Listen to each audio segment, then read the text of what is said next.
Salve,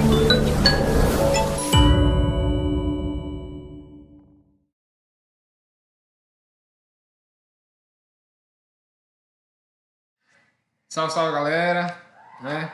Vamos hoje aí filosofar, dando início então ao primeiro assunto da nossa quarta unidade, certo? Onde iremos trabalhar dentro do processo do existencialismo, dentro do processo da essência, né? Dentro aí do processo da ordem, dos valores da racionalidade. Então, trago para vocês aí o tema, né? Kierkegaard, Nietzsche e a crítica radical. Lembrando que é o assunto, certo? Do nosso capítulo, porém, estaremos trabalhando necessariamente nesta aula sobre o Søren Kierkegaard. Consequentemente, sobre a crítica. Beleza? E se vamos falar sobre a crítica, vamos entender o que é uma crítica. Né? Criticar, todo mundo critica. Eu critico, você critica, todos nós criticamos. Mas a crítica, ela também pode ser feita de uma forma construtiva ou destrutiva. Mas crítica é crítica. Né? Crítica é crítica. Por quê? Veja só. No final do século XIX, certo? Foram ampliando aí as críticas à filosofia e aos valores vigentes impostos na sociedade neste século, né? Século XIX, final do século XIX, baseados numa tradição judaico-cristã. Então, houve a necessidade de buscar alguns modelos, né, que não se apoiassem aí exclusivamente na razão, mas que valorizassem a intuição. O que é preciso? O que é melhor? O que é relevante e o que é interessante? Utilizarmos a nossa intuição ou a nossa razão? Ou será que podemos utilizar as duas coisas? Será que dá certo? E aí já começa o questionamento a vocês. Vocês utilizam a razão ou a intuição? Ou os dois? Ou nenhuma coisa ou nem outra? Será que todos? A razão, a intuição nasceu para todos, mas nem todos nasceram para uma dessas duas. Certo? E aí vamos falar sobre, finalmente, o Søren Kierkegaard, que morreu jovem, né? Aos 42 anos, nasceu em 1813, faleceu em 1855, 42 anos. Tem uma história aí da qual, além de ter falecido jovem, perdeu os pais jovem, né? Perdeu os seus pais logo cedo, de forma prematura. Perdeu 5 dos seus 6 irmãos. E o Søren Kierkegaard é consagrado, é considerado como o pai do existencialismo.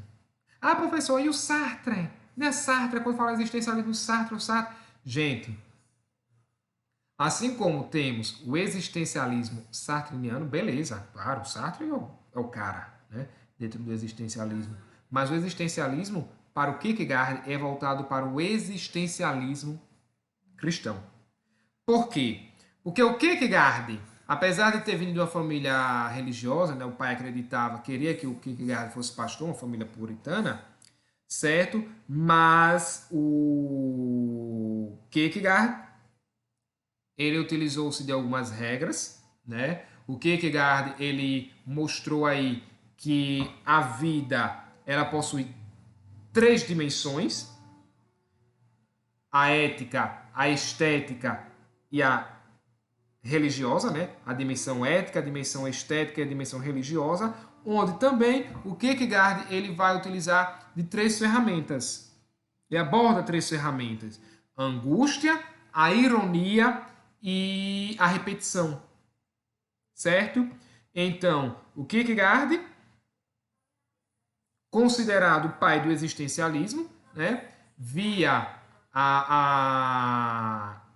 a existência dos seres humanos, né? Ele acreditava que a vida dos seres humanos ela estava repleta de expectativas irrealizáveis e que, devido a essas não realizações, reduziam a existência dos mesmos. Existimos, porém vivemos? Vivemos, porém existimos. Eu estou aqui, uma matéria. Eu sou um ser vivo. Mas eu existo para a sociedade? A sociedade me representa, a sociedade me reconhece na minha existência aqui? Então, isso levava o quê? A uma angústia.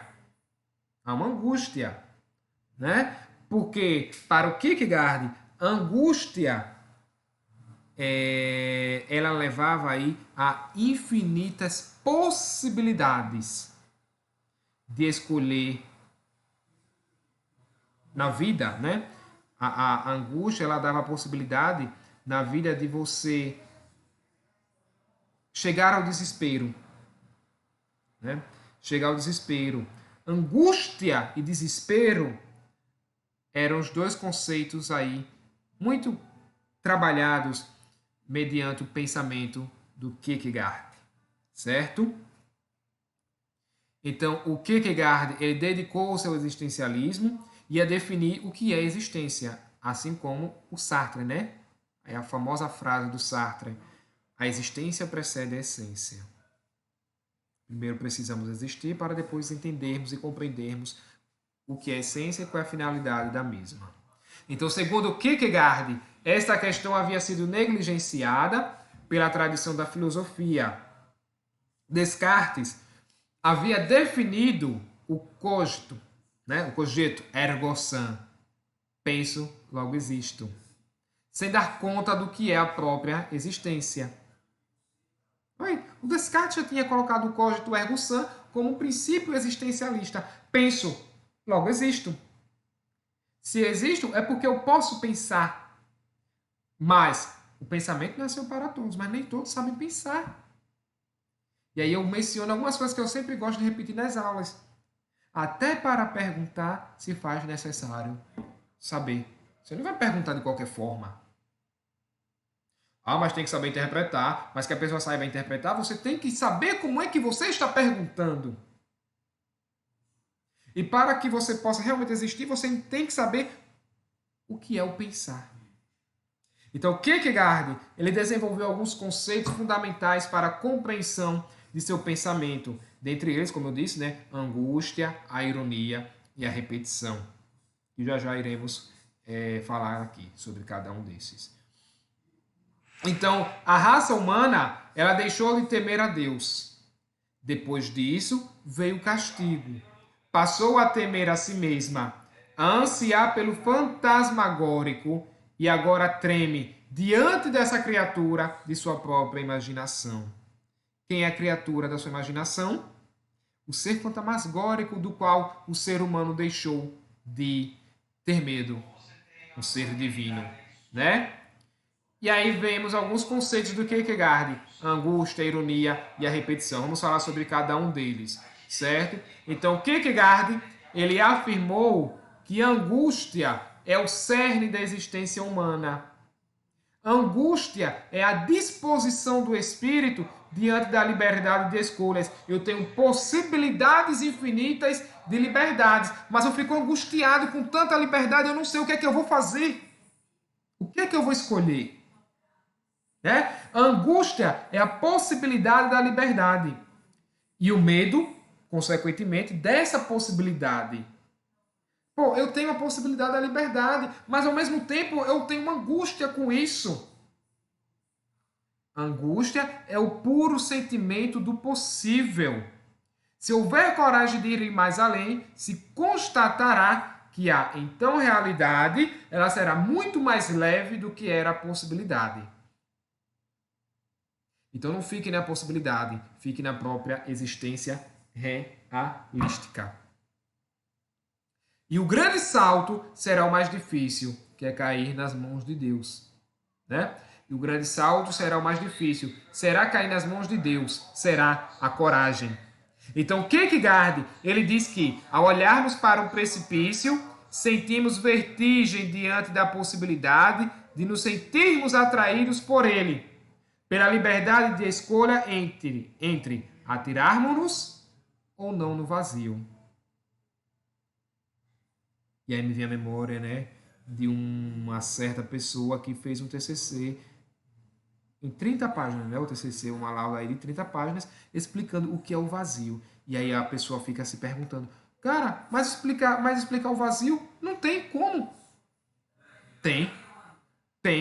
Você tem aí as inúmeras possibilidades, mas a possibilidade te leva à angústia. Então, é melhor você ficar na realidade do que na possibilidade.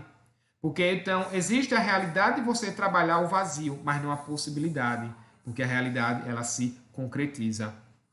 Desse modo, a angústia deve ser considerada uma característica fundamental dos seres humanos, encontrada mesmo na inocência das crianças, e não como um fardo ou um sofrimento para a espécie. Primeiro conceito, né, do Kierkegaard, a angústia.